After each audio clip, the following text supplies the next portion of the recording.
Ma'am, काय चुकलं का? टीम तारिणी कायमच सिनियर्सचा रिस्पेक्ट करते मॅम, आणि त्यांनी दिलेल्या ऑर्डर्स फॉलो करते. गुड. आणि या पुढेही फॉलो होतील याची काळजी घे. मी जे काही केलं ना ती जे ची पद्धत आहे. जे बोलते ते करते. पण I am proud of you. तू त्या घरची सून असून सुद्धा तुझं कर्तव्य पाळलंस. बाय द वे, युवराजच्या आईचा स्वभाव पाहता तिथे काय झालं असेल याचा अंदाज आहे मला. कत्री पोचला? जेवून घ्या, टिफिन पाठवलाय.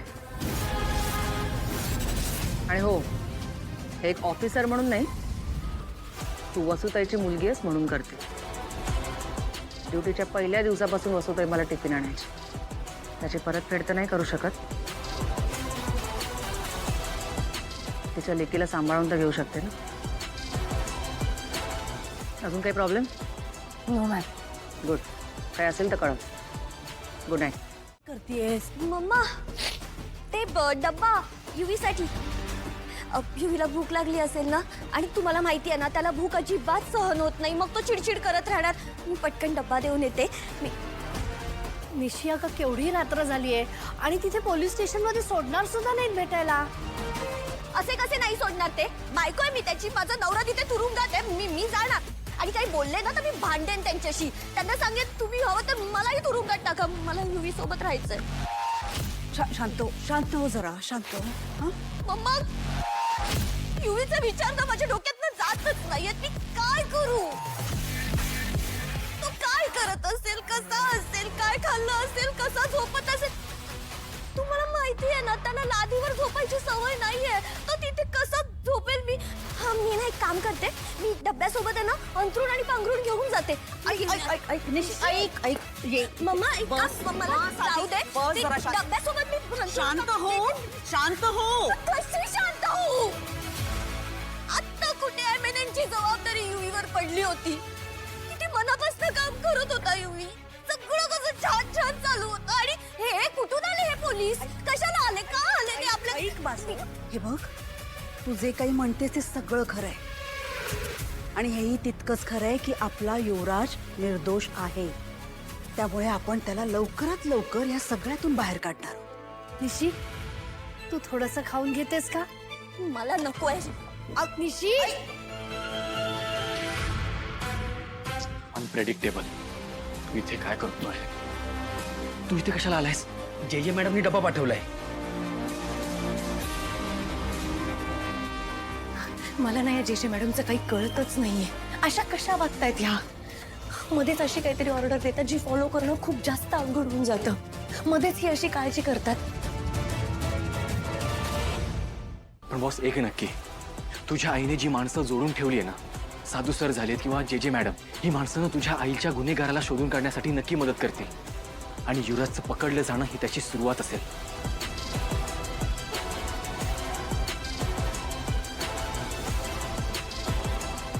बॉस, काय झालं? बॉस, तुम्ही दोघं जेवून घ्या. Sir please.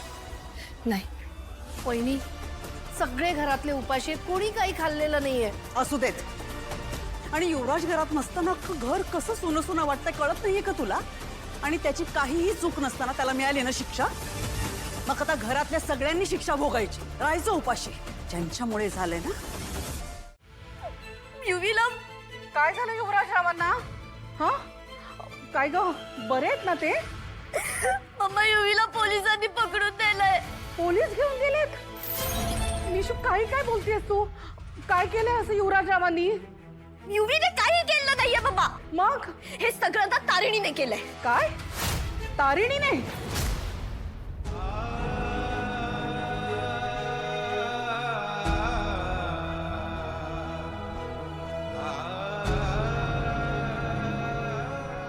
बाबा, काय करता काय तुम्ही? करता तुम्ही? हे प्लीज करू नका. बात पडून घ्यायच्या लायक नाहीये मी, असं वाटायला लागलंय मला. बाबा, असं नका नको बोलू प्लीज.